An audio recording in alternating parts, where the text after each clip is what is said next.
Hello. In this note, let's talk about how to factor a perfect square. There are two possibilities for the perfect squares. One is with a plus in the middle, one is with a minus. They're called perfect squares because once we're done factoring, we get the same parentheses twice. So we get exactly the same thing in both parentheses. So here's one example. Let's use one of these templates to factor this polynomial.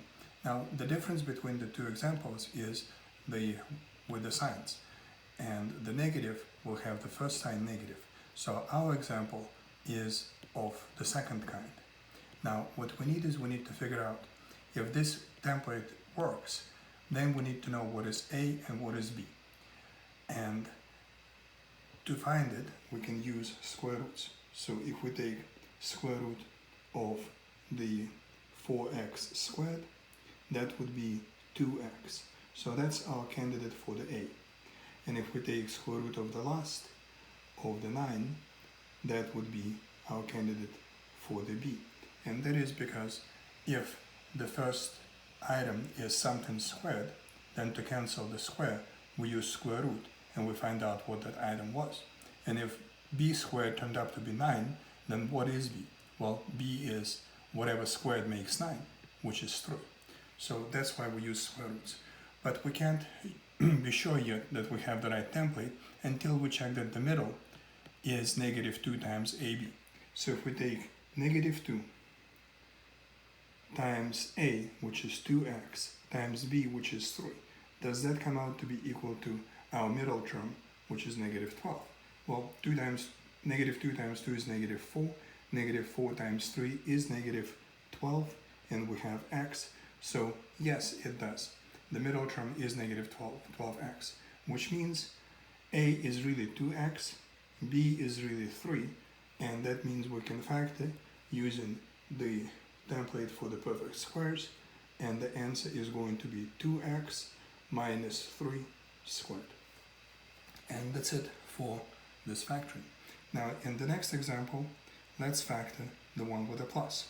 So the formula for the plus is A plus B squared, and once we multiply it out, it will be A squared plus 2AB plus B squared.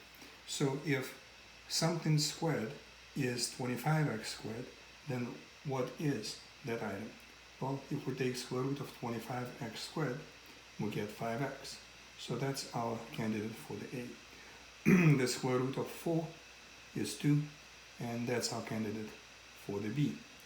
Now the middle should be equal to 2 times AB.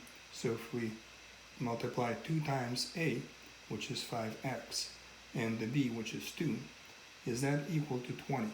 Well, 2 times 5 is 10, times extra 2 is 20, and then there is x. So yes, the middle term does match. And now we can simply use the template and replace A with 5x, the B becomes 2, and both are in parentheses squared.